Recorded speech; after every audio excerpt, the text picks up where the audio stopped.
Pittsburgh Steelers fans, welcome to another episode of Steelers Stat Geek. This is Behind the Steel Curtain Deputy Editor.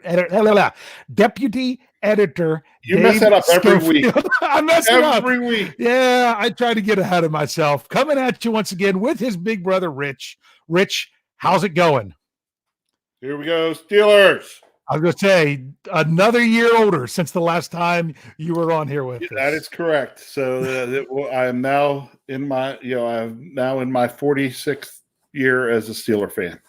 There you go. There you go. So it's funny. I can never remember how old I am when people ask, but I do remember how old you are. And I subtract 4. That's hilarious. So, but tonight we have a... For the record, wait a minute. Since you're going that route, for the record, today, my son saw a picture of us at our grandfather's retirement. Oh, okay. My. I was what, 7?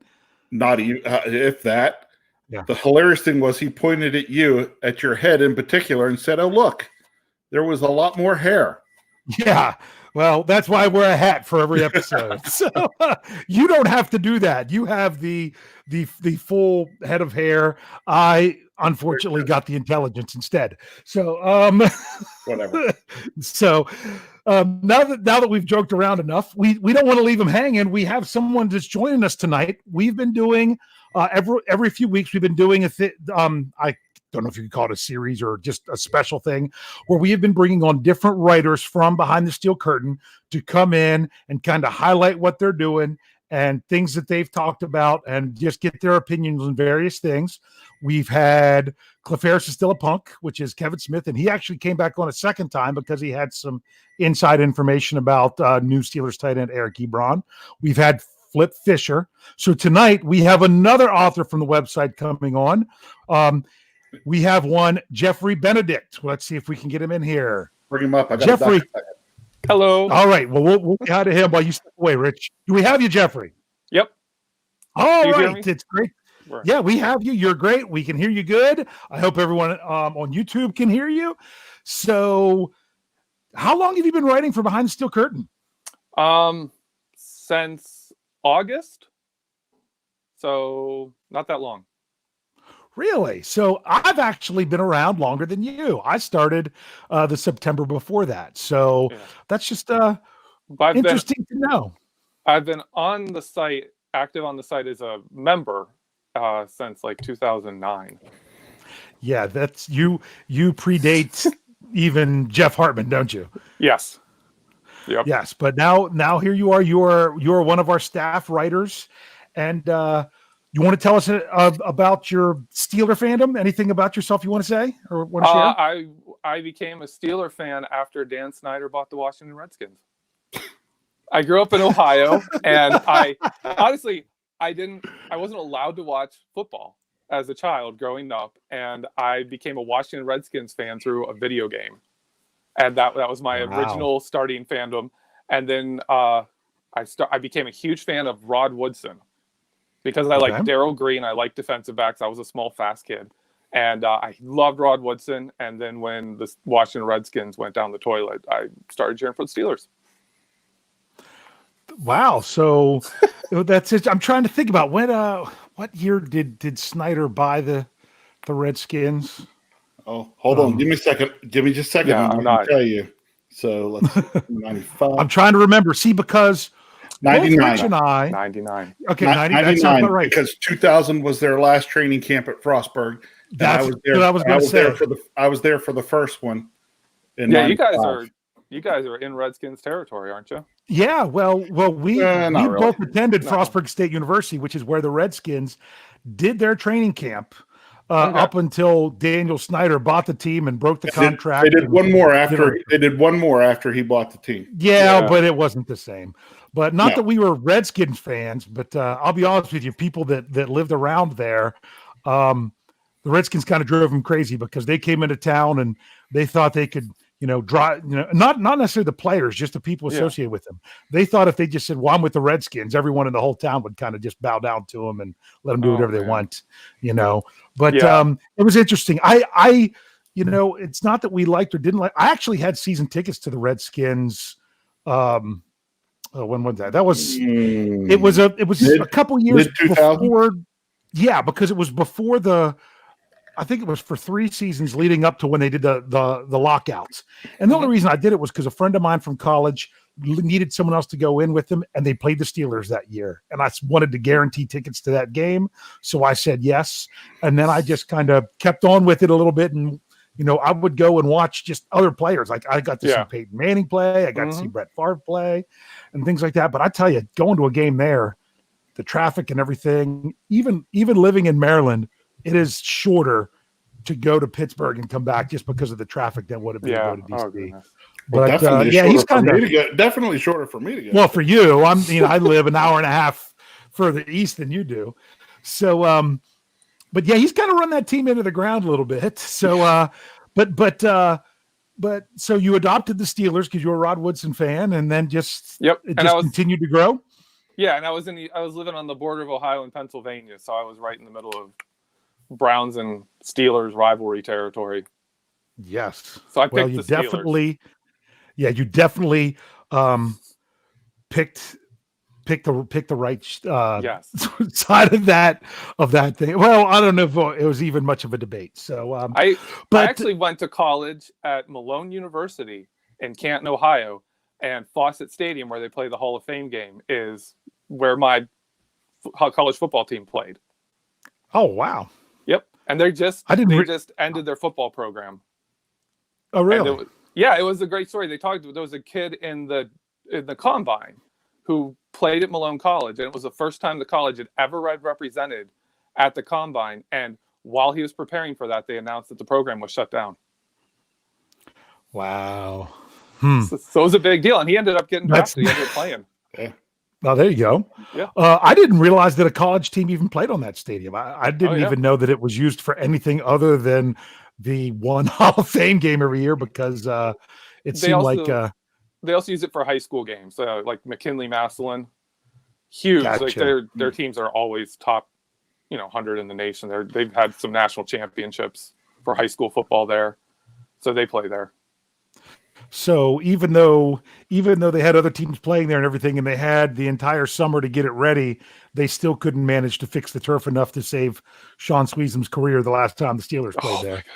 So, but let's not go down those bad memories. So Geoffrey, whenever we bring someone on, we kind of like to say, all right, what are you working on? What are you doing for the site? What's a topic that you might be diving into that would be beneficial for us to talk about on the show? And you gave me a couple ideas, and now I don't think this is something you've published yet. This was just something you were looking into, correct? Something I've been working on. Yeah. Okay. So what we're going to talk about is the Steelers' ability to defend the tight end, and not just the tight end. We're also going to lump running back into that. In other words, your non-wide receiver positions. How have the Steelers been doing at defending them, and what they can do to defend them better in 2020, and if they have the right personnel for that. So I was actually kind of surprised. I went to look up some numbers with everything, and I expected to see that last year the Steelers did better defending tight ends. It just kind of felt like they did better, mainly because the overall as a whole, the defense was better. But that wasn't the case, was it?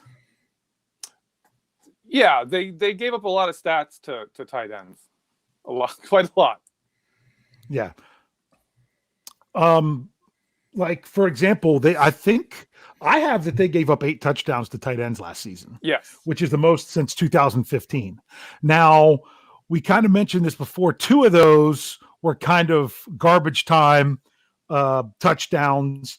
And like they gave up one 100-yard receiving game to a tight end, and that was to that was against the Chargers, to Hunter Henry. But that was I kind of put a little asterisk next to that one. I don't know about you. What do you think about that game in particular? That game stands out to me because that was Hunter Henry's first 100-yard game of his career, and it was his first multi-touchdown game of his career. And the Steelers to that point hadn't allowed anyone to get above 70 yards to their tight end, and he just went off and destroyed us. And it really stood out to me. That's a game that's an article I am going to be writing about. It's about that game and how weird it was there. We start the game down Joe Hayden. And then during the course of the game, Steven Nelson is out. I think switch those names. I'm pretty sure. Oh, yeah, Steven Nelson was out, and then Joe Hayden. Yeah. Because the only reason I know this is because I did my Mike Tomlin Tuesday article today where I highlight an old press conference as we go through the season, and it just so happened to be the game against the Chargers. Yeah. So I just listened to his post-game press conference, and I'm like, he mentioned those guys, and that's what it was, because it was Nelson. He actually didn't even make the trip, did he? And that was a big surprise because they thought he could still possibly play. He was, I think, listed as questionable. We had missed some time in practiced on Friday, and then all of a sudden they go to leave for LA, and he's not on the plane. Yeah. So he was out. Joe Hayden goes down. But there was actually a third player who was out on our defense for that game. That is the only game Mark Barron missed. Oh, yes, that's right. That was also the one that he missed as well. Yeah. So that game always stands out to me because I expected with the cornerbacks being out that you'd look at the game and be like, oh man, like Mike Williams, and I just lost the name of their main receiver. Keenan Allen. Thank you. Keenan Allen. I was like, you expect them to show up in that game. And they threw him the ball a bunch of times, but they didn't really do anything. And then Hunter Henry just absolutely goes off at the end of the game. And kills us. Well, but it was, let's see, the Steelers were up 24-0 going into the fourth quarter. Yeah. Early in the fourth quarter, the Chargers get a field goal. So they were two late touchdowns, if I recall. I mean, the last one I think was at least inside 2 minutes, if not even less. And it was almost one of those bend but don't break. We don't mind if you score if it takes you a bunch of plays and a bunch of time to do it. Rich, do you recall anything from that game? Do you remember? That was a Sunday night game right before the bye. Yeah, when Hayden went out, I thought, oh my gosh, how are we going to stop him? Mm-hmm. And like you said, we didn't start giving up to a couple of those late scores, and at which point in time the game was pretty much decided. So I didn't really let that stick in my head in any way, just because of how the game had played out up until that point. But it is interesting looking back, seeing that they didn't tear us up near as bad on the wide receivers as they did on the tight end. It was much worse the year before in Pittsburgh. But I mean, that the Steelers had a lot going for them that game, because that was the game, Devon Bush gets the early touchdown with the heads-up play to pick up the ball and run it to the end zone. Then on the next drive, he gets an interception and sets him up on a very short field. Was it that game with a short field? I don't know. I don't know if it was a short field or not. He did get an interception. Bottom line is he had two he had two takeaways. So they got a lot of good play there.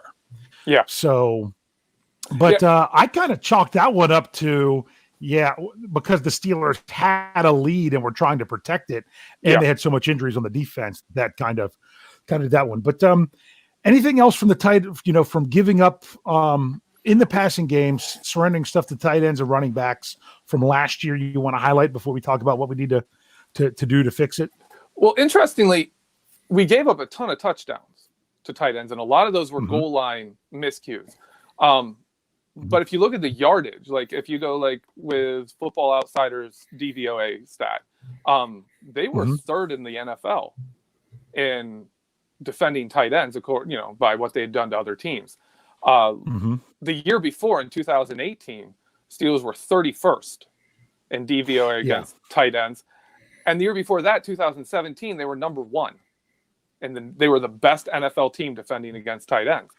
So they went from to the back to back up towards the top, and they went from top, bottom to back up to top again. Yeah. And to me, that really highlights why we signed Mark Barron, because you had Ryan Shazier coming into his prime, coming into his own, and really stepping up in 2017, and we were one of the top teams. Yeah. We were top 10 defensive team until he went down.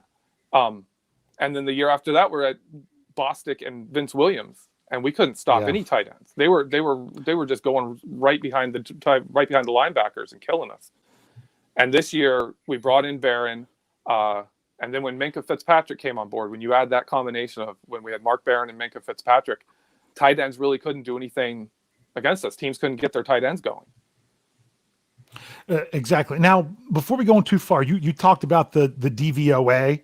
Mm-hmm. Could you just explain what that is real quick so that way everyone knows what we're talking about? Okay, it's defense adjusted value over average, and it's initially an offensive stat that says, okay, how do you do, versus a defense compared to what they normally give up? It just kind of normalized.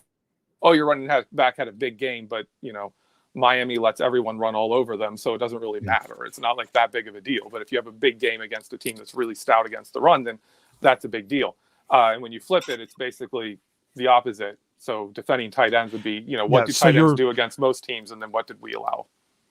So you're wanting a positive number when you're looking at an offensive stat, and you're wanting a negative number when you're looking at a defensive stat, where it just it takes into account the. If I remember this correctly, to try to explain it, you can tell me if I'm messing any of this up. It's taking into account the opponent you're playing and what they normally do against this, and just the league-wide average of what you expect from everything. Yeah. So, we've mentioned that stat. I can't remember if it's been on this show or not before, but just want to make sure that everybody understood that. So the question is, do the Steelers have you keep mentioning Mark Barron. Yep. And we know that the Steelers moved on from Mark Barron. And it's so funny because some people were really down on Mark Barron. And they're like, oh, yeah. Some people loved Mark Barron and said you should keep him over Vince Williams. I'm like, well, Mark Barron's not your run stuffer like Vince Williams. So so my question is, without Mark Barron, what do you see for 2020? Well, to me, it's how are we going to replace what he did? Because when you look at how we defended tight ends, what really stands out is the move tight ends. When they got tight ends off the line, that's where Mark Barron really came into his own, because you could take a tight end, line him up, and we'd put a linebacker on him, and then you move him off the line, and you're moving that linebacker out. Like if that's Vince Williams, we're in trouble. If that's Devon Bush, well, now you've pulled Devon Bush out of the middle. You've opened up all kinds of other stuff. You've taken our playmaker out of his best spot. If you put Mark Barron over there, that's a win for us, because in the box he's not that great. In zone he's not that great, but you get him outside the box on a tight end in man defense, and he was phenomenal. It was like that was his niche skill set. So when teams would try to spread us out using their tight ends like that, which I loved hearing Kevin Smith come on and talk about us doing that with Eric Ebron. Like we had the exact piece to counter that in Mark Barron. So it's going to be interesting next year to see how we replace that role of when tight ends go out there. Do you have to switch a cornerback onto him and go with a size mismatch? Like, what do you do? For me, the big question is Ulysses Gilbert III ready to play? Like, is he ready to go? Because in the preseason last year, he covered tight ends. Yeah. There were plays they put him on wide receivers. Like, just like they did with like a Terrell Edmonds, where they would put him on running backs, tight ends, or wide receivers. They put Gilbert on wide receivers and he covered them. It's just if he can handle the defense, if he can learn the defense, do all that stuff, and be able to play, in the NFL on the defense, he might be that guy. We might already have that answer in-house. But like with so many other things in young players, you're not exactly sure what you have. Like Rich and I have talked about this before. Let's name some of them, Rich. Do we really know what we have in Tuzar Skipper? No. Okay. Do we really know what we have in Ulysses Gilbert III? Do we, some of these players? I don't know how much we really have in Ola Adeniyi. Almost tongue twisting myself out of that one. Yeah. So, although we've seen him play more on defense than the other guys, we still don't know exactly. Like on offense, we don't know. We've seen him start a couple games, but we're not really sure what we have with Chukwuekorfor for if we have to call on him. We have other guys like that. Good thing they added Eric Ebron, because we definitely don't know what we have in Zach Gentry. So, and it's not that these guys can't do it, and the Steelers should know more than anybody if they can or not. The question is, how confident are they in their playmaking ability? Do you think everyone was pretty certain that the Steelers were going to release Mark Barron, except for Jeff Hartman. Jeff wanted to argue with me about that. He was saying Vance McDonald was gone. They're going to keep Mark Barron because he plays more snaps. I even had to get Jeff on that article. One article he wrote, he was talking about everybody that we'd be letting go, and I told him he forgot to mention Mark Barron. Yeah, but he honestly believed that they weren't. But I'm like, if you look at his salary and what they were wanting to do, especially with drafting Devon Bush, it kind of made sense when they were in a crunch that salary had to go. Yeah. Would it be the worst idea in the world if the Steelers brought him back at a much cheaper rate since he still wasn't signed? I honestly would be a fan of it. His weaknesses are there. Like, they're legitimately there. He's not a great he doesn't read the play well against run defense. He doesn't always, I mean, sometimes he will, and he'll absolutely blow up a play. Other times you're like, I don't know if he knows what's going on in there. He's also weak in the red zone. Like, that was one of the things you brought up, is we gave up eight touchdowns to tight ends, and yet we scored really well against them if you look at yardage versus what was expected. And that's Mark Barron. Like, in the red zone, Mark Barron's not good. And so, like, he's given up touchdowns, but he's not giving up yards.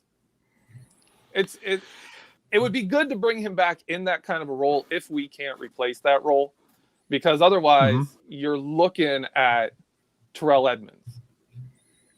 And that was my next question, and that is because Mark Barron was originally a safety. Yeah, that was kind of moved to linebacker.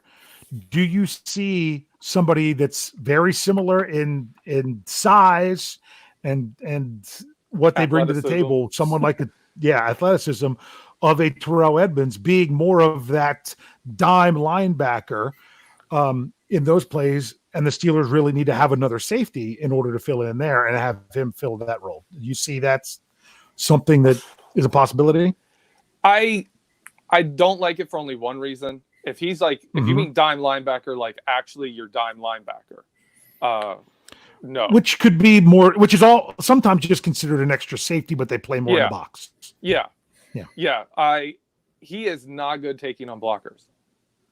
Like Mark Barron, for his size, smallness, and stuff, he would crash in full speed and just take on and just hit somebody. Like he could blow up a fullback because he would just go so fast in there and hit them before they really got going. That's not something Terrell Edmunds brings. So if you're if you're putting him in a position where he has more run responsibility, I don't like Terrell Edmunds there. He's much more of a, the play starts going to the left and he's there before everyone else waiting to make a tackle.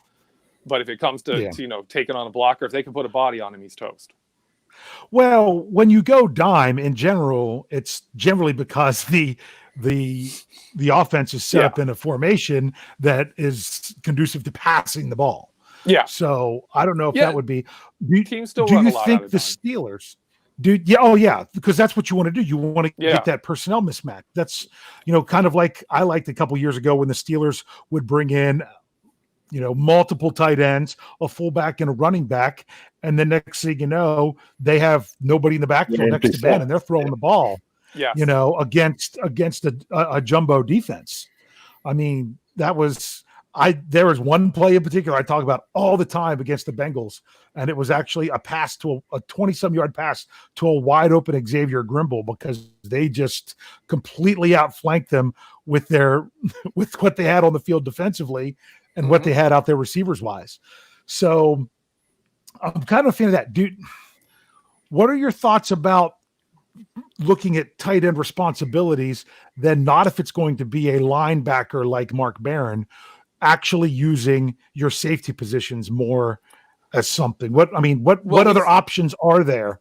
We saw that when Mark Barron was out in that Chargers game. We saw that because they had to play Vince Williams a lot. Chargers like going two tight ends. They were using Derek Watt a little bit in that game. And you saw when Vince Williams was out there, they would try and move, like take Hunter Henry and move him off the line. And we struggled with that for a long time until mid-fourth quarter, we put Terrell Edmunds over there. We started doing the switches where you'd see Vince Williams start to go over there, and then Terrell Edmonds would come up, and Vince Williams would kind of go back in the box. Go back where you belong, Vince. Just, stay, don't come out here.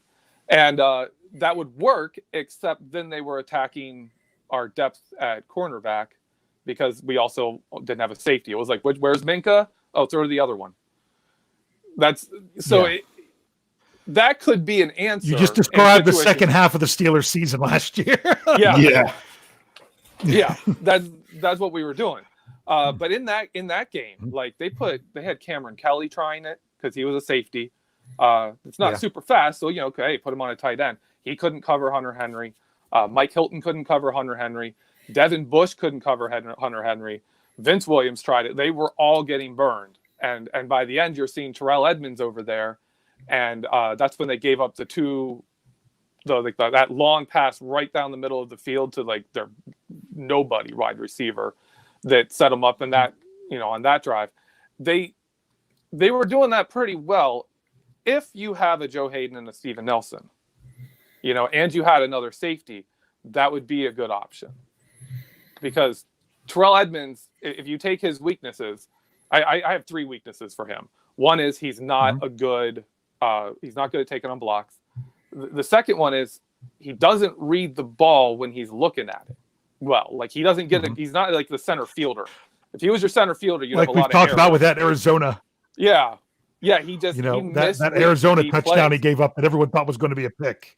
But even before they throw it, if you see times where they try to split the safety and they put 2 guys in his zone, he doesn't handle that well. He's just not that deep safety kind of guy. That's his third weakness, is he doesn't handle when they try to split his zone. He doesn't handle it well. So you saw in the Chargers game, they did it the first time, and then late in the season, they were doing these defensive plays where they would take the safeties, and at the snap, they'd be looking like a cover 2 safety group. They're both deep. And both Terrell Edmonds and Minka Fitzpatrick would like take 1 step forward. And that's it. They just move forward a bit. And they would send cornerbacks deep behind them and let them kind of just defend the middle of the field. And Terrell Edmonds and Minka, they were phenomenal in that. Later in the year, they started using Cameron Sutton as like a deep safety behind everybody. He would start at nickel and just run like crazy back deep. And teams didn't complete a pass against that. Like they didn't know what to do with it. Because you'd put like 4 guys on the outside, 2 guys in the middle, and then Cameron Sutton deep, but you can't throw to the middle because it's Minka and Terrell Edmonds. You can't throw there, and so they didn't know what to do, and I don't think they completed a pass against that. It's almost like they took their shiny new toy and Minka Fitzpatrick, which then teams started to not want to throw towards, and said, where do we give up a lot of passes right in the middle of the field? Let's put Minka there so that way they won't throw it there anymore. Yep. So. And they really had the other guys like way out towards the boundary, and they gave Minka and Terrell Edmonds a lot of room because they can both cover a lot of room. And it's like if you throw underneath them, well, you're not gaining any more yards. You might catch the ball, but that's it. You're done. So if it's 3rd and 10, if you want to throw 6 yards and get tackled, that's fine. Like we'll take that. But if you try and throw over Minka Fitzpatrick, that's not going to go well for you. You got to throw way over him. You can't just just throw a little over his head. So it really. They found ways to cover for Terrell Edmonds in those regards, and it put him more in the positions you would have a person covering tight ends. So if they wanted to use him like that, that is definitely something he was good at. And as you talked early in the game, you talked about running back. We talked about defending the running back in pass plays too. And the reason they were so good this year is they were number 3 in DVOA against tight ends, and they were number 3s against running backs. They have not been top 5 in DVOA against those 2 positions since they started tracking DVOA in 2005, the year we went to the Super Bowl. And only 6 seasons, 6 times we've been top 10 in each. And those are 2005, 2008, 2010, 2015, where we won game. We weren't terrible, but we had Antoine Blake and Willie Gay as our outside cornerbacks, and we couldn't defend anyone, but we stopped tight ends and running backs that year. 2017. They didn't need to worry about tight ends and running back because they were completing so much to the wide receivers. We just throw to the boundary; it didn't matter. And then 2017, as Shazier really showed up, and as that defense really took off, they were top 10 that year in both, and then this past year. So it's kind of one of our keys to our defense is if we're defending the tight end and the running back both well, we're going to have a good defensive year. And, with that one exception for if both of your cornerbacks are terrible. Yeah. Sorry, I was trying to figure out if you said quarterbacks or cornerbacks. No. Sorry, cornerbacks. I couldn't decide if you were talking about the Antoine Blake or if you were talking about the 2019 offense. And this year coming up, I don't think our two corners are terrible. So no, they are not. Yes. So that's a big deal. And one of the ways we did that this past season was with Devon Bush on running backs. And with Mark Barron on tight ends, Devon Bush teams early in the season until that Ravens game when he got that interception where he pulled it away from. Was that Mark? No, I don't know if that was Mark Andrews or not, but he pulled it away from the tight end. Was that Hunter Hurst? I'm trying to remember. Hurst, yeah, it was one of the two. And before that point, teams were going after Devon Bush. They would move stuff around to try and get Devon Bush on the tight end and then go straight at him. They were New England was doing that. Find out what player Devon Bush is covered and throw to him. In that game, it was Rex Burkhead. They were doing that consistently until he made that interception. And then once you see him make that interception, running backs and tight ends are kind of off limits at that point. The teams just stopped really focusing them. One actually interesting stat that I found is after the third game, after San Francisco, and game 3 almost kind of fits into the pre-Minka because when they got him for that game, they played him up close to the line of scrimmage. They played him in a lot of places Miami had played him just to be like, you haven't even looked at the playbook. You don't know he had 3 practices. Yeah, you don't know what you're doing. But after that game, if a team threw 5 times to their tight end, we won the game. Straight across the board. If you threw 5 times to your tight end or more, you're losing to the Pittsburgh Steelers. Wow.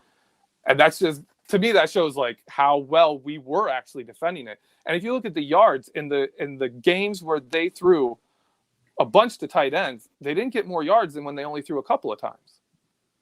If you were really working the tight ends, if you were keeping, and to me, this is another problem with Mark Barron. If you were keeping Mark Barron involved in the defense, he was going to be good. If you kind of let him fall asleep out there, he'd give up a big play or two. So they actually, I think it was something like 55 targets to tight ends for 350 yards in 8 of our games. And in the other 8 games, it was 320 yards on 30 targets. So it's the less they threw to tight ends, the better they did with them. This is a weird stat. That is kind of a weird stat, which is funny because the one thing I didn't have was the yardage to tight ends because I had to go in and add. I got the receptions for tight ends by going into every game and adding up the number of receptions. I couldn't find anywhere that gave me just the yardage for tight ends. I couldn't get that filtered out the right way. So that was the one thing I was hoping you had because I wanted to ask about that, how the yardage was. So yeah, it was 8 touchdowns, but 680 yards. Right around 600. Yeah, because it was down in the number of receptions. It was 65 receptions, if I had that right. If I counted them right, which was which kind of makes sense when you look at it because in 2018 it was up. It was 79, and there was almost as many touchdowns. They had multiple tight ends who had a 100-yard game, but then in 2017 it was back down to 61 receptions. Yep. But then it was in the 80s the 2 years before that in 15 and 16. So you can kind of, it's kind of cyclical a little bit. I'm going to ask this question. I'm going to ask you first, then I'm going to see about Rich kicking in with it. Is there something, if the Steelers were going to defend the tight end better in 2020, what would they need to do in the upcoming draft in order for that to happen? What would you be looking for? What type of player at what position that does what kind of stuff? Or do you think that they don't need to do anything in the draft? Do you think they're ready for it this year? See, there's options there because you have players who are showing they can do it. Devon Bush can do it, but you really don't want to pull him out of the middle and let teams dictate that he goes out with a move tight end and goes outside and has to cover him. Like you said, one of the best ways they could do it, I was against this until the middle of the show. I'm sitting there thinking oh my goodness, that would work, is another safety. If they brought in someone who was a more pure deep safety, that could do it. Like if they work Cam Sutton more into that role, because he did it a lot towards the end of the year. He was a deep safety. If they find ways to pull Terrell Edmunds out of that deep safety responsibility in the cover 2 defense where he's not good, that should do a lot towards it. That'll free him up to cover tight ends. That'll do a lot of good. Mm-hmm. Rich, any thoughts you have on that? Yes, if I was the Steelers, this is what I would do as they finalize their roster and get ready to go into camp. You look at the talent you have, and then you scheme your defense to work to guys' strengths to try to do that. If that is moving Cam Sutton back and having him do more deep safeties so Terrell Edmunds can come up, cover tight ends, then that's what you do. But you just have to totally step back, look at what you have, and then scheme based on what you have. So in other words, something that I was actually going to bring up is do you need the players to fit your scheme, or do you need to, what I always say, you need to put your players in a position to succeed. Correct. And I honestly think that's what I think the Steelers sometimes are struggling with Terrell Edmunds is, can they put him in a position to succeed, but yet still have it be that it's not, I mean, you can't just put someone in their best position to succeed by creating a deficit somewhere else, if you know what I mean. Yeah. Like, right. But we got to know things like, having Devon Bush try to cover Travis Kelce is never going to work. Kelsey's too tall. Bush is too short. And we're hoping that's the case, because the only way we meet them was going to be in the playoffs. So let's make sure. Yes, let's worry about. Right. I want to see that matchup. Tall tight ends, the Kelce's, the Gronkowski's. Although he's retired now. But you got those guys out there that were tall. Those tall tight ends were the guys that Bush just. He couldn't deal with those guys. Mm-hmm. They were too tall, too athletic. Saw games where quarterbacks just, hit the tight ends going high right over Bush, completion. Mm-hmm. So you can't be putting Devon Bush in situations where he's got to try to defend that. Yep. Something that was brought up in the live chat, I'm not really following it, but I saw a name and I thought I'd look at it, and I saw it more than one time. And that is, do you think having a player like an Eric Ebron that you might be going up against in camp or in practice could actually, the Steelers haven't had that kind of tight end to even maybe not that much to even simulate in practice as much. Do you think that, not that I think they're going to, overuse Ebron in practice or anything, but at least it's something that they might be able to see a little bit. I mean, we used to see it all the time with Mr. 3rd and 5th and Artie Burns going up against each other all the time in training camp. Do you think maybe, hey, let's get Devon Bush and Eric Ebron out there at the same time and see how they both can improve on stuff? It's part of figuring out what you have, what your talent is. That's that time we came to figure out, can this guy do this, or do we need to scheme it differently because they can't? That's actually going to be, if they do get a good camp off, that'll be something to watch, is actually who they do that with. Like, they're going to have Ebron. Who are they putting up against? Because that's going to tell a lot about how who's going to fill that Mark Barron role when they actually start the season. Very interesting. Very interesting. Yeah, that you could maybe see how that plays out. So, and yeah, because a couple of people, because then I looked at the live chat, because then some people are going, because you mentioned about Mike Hilton about tight ends, and that's one thing that he has against him is his height. Exactly what Rich was saying about with Devon Bush is that's his biggest, literally shortcoming against defending a tight end is just the major height disadvantage.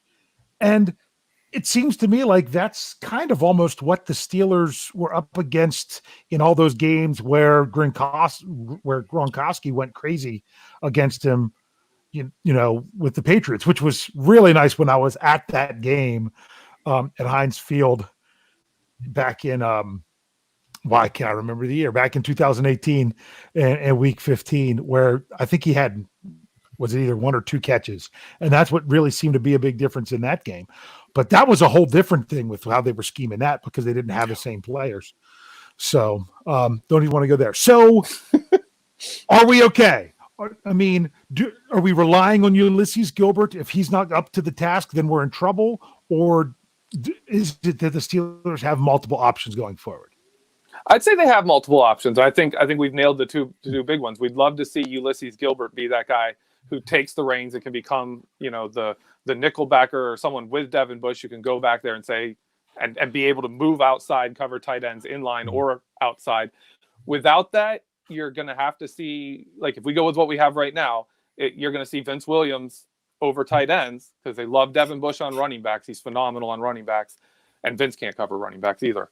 But you'll see Vince over the tight ends, and then if they move that tight end out, you're going to see Terrell Edmonds probably coming down and checking him out of that and them altering the defense. Yeah. I mean, that was the problem with the Steelers 2 years ago, is getting the right personnel on the field, trying to not have Vince Williams and John Bostic, all those passing plays, having to guard those guys. Yeah, you can't cover for both inside linebackers. You can't hide both of them. Yes, and it's funny because the one answer that I saw earlier, because I noticed that it was Wes kicking it in the live chat, was saying, he's like, what helps to throw the ball from to the tight end? Sacking the quarterback. Yes. He's like getting more pressure, getting the quarterback on the ground, not even giving him a chance to throw, which is a really good point. So, well, that's for those of you, go ahead. That's what we did against San Francisco. San Francisco had Kittle. Kittle was blocking most of the game. Mm-hmm. They had him helping on Bud Dupree most of the game, and he didn't do much against us. Yeah. So, which is funny because that was one thing that I noticed that I wanted to say today is, like, Bud Dupree should not have to be worrying about double teams, because if you're going to double team someone, you should be chipping TJ Watt. Is who you should be chipping on the rush.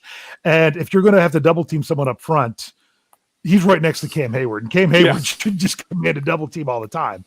So that my point was, man, nobody else is playing next to and across from two players of that caliber. No one else in the NFL can say that they have the best edge rusher and one of the top two, across from, and one of the top two defensive linemen right next to him. I'm not saying that's an excuse of why Bud Dupree does or doesn't do whatever he does. I'm just saying, wow, that's got to be nice whenever other people, it's called flying under the radar. Yeah. It's always a positive thing. So Bud Dupree and I'd say Javon Hargrave benefited from that as well. If you're going to double team someone on that front seven, on those rushers, it's not going to be Bud Dupree. It's not going to be Javon Hargrave. It's going to be Cam Hayward, TJ Watt, or Stephon Tuitt.